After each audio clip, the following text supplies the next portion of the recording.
bonjour et bienvenue pour cette 54e gazette du rétro gaming avec vos lots de news et de jeux gratuits bien entendu, avec au programme de l'horreur et des super-héros, mais comme toujours, on démarre avec les news. Et non, vous ne rêvez pas, en 2025, Farming Simulator débarque sur Sega Mega Drive.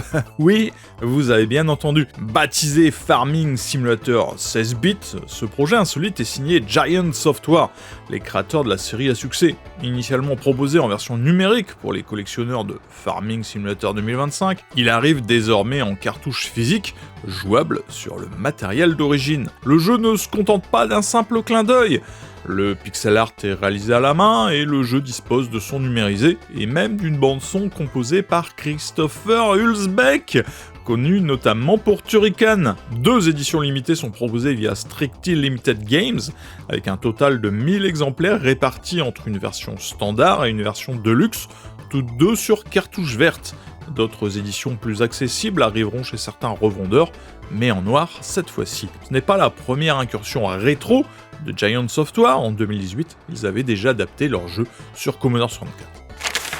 Parfois, les hommages surgissent là où on les attend le moins, et c'est sur MSX2+, que renaît l'esprit de Sonic Wings à travers une démo signée par un développeur brésilien. Le nom de ce projet, MSX Wings, et c'est conçu par André Silva. 3 ans après ses premières expérimentations sur les forums de msx.org, il dévoile enfin une démo jouable. L'objectif, pousser la machine dans ses derniers retranchements tout en rendant hommage au shoot 'em up des années 90. La prouesse technique est notable, grâce au mode vidéo 11 du MSX2+, le jeu exploite jusqu'à 12 499 couleurs en simultané, une performance sur cette plateforme 8 bits. Le résultat, un défilement vertical fluide, des sprites tirés des différents volets de Sonic Wings et une ambiance arcade qui frappe plutôt juste. La démo propose déjà 3 niveaux, dont un premier stage inspiré d'une ville japonaise, clairement influencée par Sonic Wings 3. Le code est open source et le jeu tourne à seulement 50% de la capacité du Z80, et pourtant le rendu est bluffant. Mais le mystère demeure, s'agit-il d'un simple exercice technique ou le début d'un vrai jeu complet ? André Silva lui-même n'en est pas sûr, il parle d'un proof of concept, sans promettre une suite hélas. En 93, l'ère MS-DOS bat son plein et un certain Snake Logan surgit à l'écran prêt à sauver la ville d'un savant fou. Plus de 30 ans plus tard, Biomenace sort de l'ombre et revient en force sur Steam. Développé à l'origine par Apogee Software, les mêmes derrière Duke Nukem et Commander Keen, Biomenace est un run and gun nerveux mis en musique par Bobby Prince, compositeur culte de Doom et Wolfenstein 3D. Le héros, Snake Logan, est un agent de la CIA en mission contre les créations monstrueuses du Dr Mangle. Graphisme coloré, action intense et cette touche typiquement Apogée, Biomenace a marqué les amateurs de jeux DOS, même s'il n'a jamais atteint la notoriété de ses grands frères. Aujourd'hui, c'est Regal Gameworks qui ressuscite le titre avec une remasterisation prévue pour l'automne 2025 sur Steam. Le jeu proposera des graphismes améliorés avec prise en charge du 60 fps, du défilement fluide, un HUD modernisé, des sauvegardes rapides et même un système de statistiques. Mais les puristes pourront aussi basculer à tout moment vers les graphismes d'origine. Et si The Legend of Zelda se déroulait sur une lune alien ?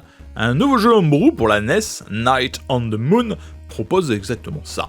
Développé par KN56K, ce jeu en vue de dessus puise clairement son inspiration dans le Zelda originel. Sauf qu'ici, pas de forêt magique ou de royaume perdu, place aux vaisseaux abandonnés, aux aliens hostiles et aux messages audio laissés par des astronautes défunts. Le joueur incarne un chevalier équipé d'une épée, répondant à un mystérieux signal de détresse. Il devra explorer 5 donjons, résoudre des énigmes et débloquer une panoplie d'objets et d'améliorations dans une ambiance de science-fiction sombre et intrigante. Une démo jouable est déjà disponible sur itch.io directement dans votre navigateur, l'occasion idéale de tester ce mélange inattendu entre l'heroic fantasy 8 bits et l'exploration spatiale.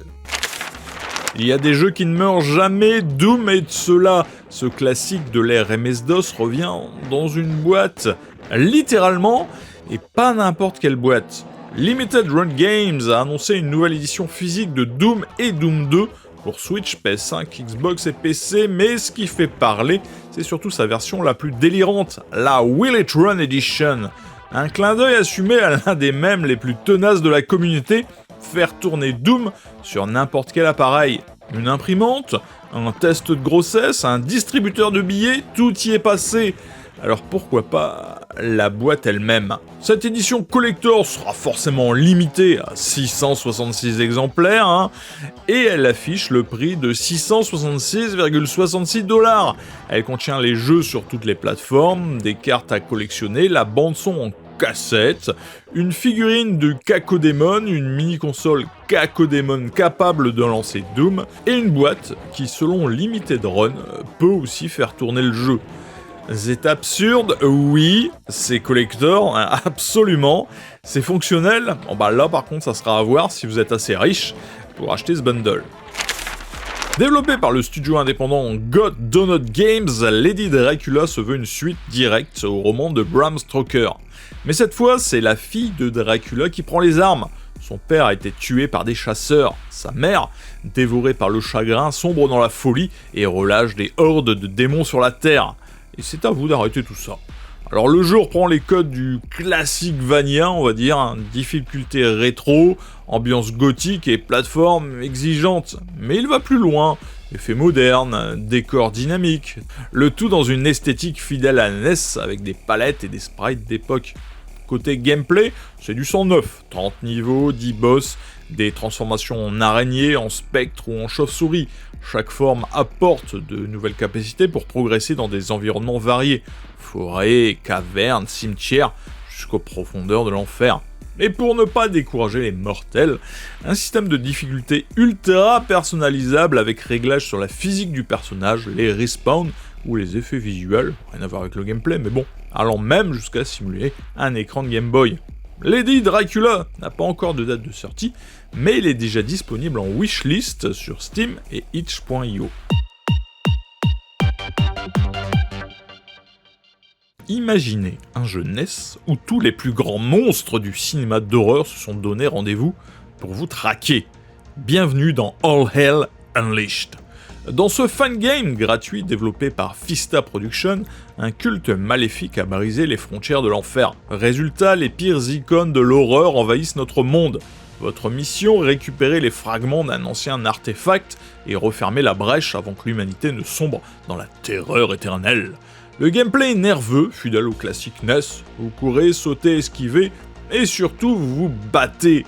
Couteau, cocktail Molotov, poing américain, chaque arme a ses spécificités et ses faiblesses. Et chaque boss, de Ghostface à Pinhead, a sa propre vulnérabilité à exploiter.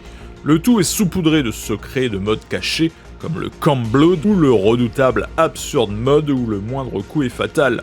Mais ce n'est pas qu'un jeu d'action, hein, vos choix comptent. Sauver les demoiselles pour restaurer votre santé, ou les sacrifier pour le fun. Alors là par contre ça vous risque et péril. L'issue de votre aventure dépend de ces décisions. Attention ici, il vous faudra des nerfs d'acier pour espérer progresser. Le level design est une véritable machine à piège. Chaque ennemi, chaque plateforme, en apparence anodine, cache un danger prêt à vous punir à la moindre erreur. Imaginez sauter avec confiance vers une simple plateforme, pour qu'une fourche surgisse au dernier moment et vous précipite droit dans un trou placé juste en dessous de cette foutue plateforme. Dans All Hell Unleashed, même les terrains les plus banals peuvent sceller votre destin. Alors si vous êtes prêt à défier les plus grands boogeyman de l'histoire du cinéma, vous pourrez le faire en téléchargeant le jeu avec le lien en description de cette gazette. Le développeur Z-Vitor vous propose de redécouvrir l'un des beat'em up cultes des années 90, complètement repensé et enrichi, inspiré du jeu original de 94 signé Acclaim et Software Creation, Maximum Carnage Remake fait bien plus qu'un simple hommage. Cette fois-ci, vous n'incarnerez pas seulement Spider-Man ou Venom, mais pléthore de héros dès le départ, comme Wolverine, Captain America, Daredevil ou les membres des 4 Fantastiques. Et ce n'est pas tout, 12 personnages supplémentaires peuvent être débloqués, parmi lesquels plusieurs vilains emblématiques et même Stan Lee en personne. Mais attention, cette réinvention n'est pas qu'une simple copie, Z-Vitor a aussi modifié les ennemis, intégré des adversaires venus de Separation Anxiety et ajouté un affrontement inédit contre les Sinister Six. Multijoueur, contenu additionnel, même si quelques cinématiques du jeu d'origine ont disparu, l'expérience gagne en dynamisme et en richesse. Construit sous Open Burst, Maximum Carnage repensé est avant tout une lettre d'amour à l'univers Marvel, un peu plus chaotique, mais diablement généreux. Disponible dès maintenant via le site de ZVitor, Maximum Carnage Remake vous propose de replonger dans les rues sombres de New York, mais cette fois accompagné d'une véritable armée de héros. L'adresse du site pour aller défourailler tout ce qui bouge se trouve bien entendu dans une ruelle sombre en description de cette gazette pour la version PC, mais également Android si vous êtes assez maso pour jouer au tactile. Et c'est désormais la fin de cette 54e gazette du rétro gaming, en espérant que cette dernière vous aura plu. Je vous remercie de l'avoir regardé jusqu'au bout, et on se quitte comme toujours en démo et en musique. Ciao, bye bye.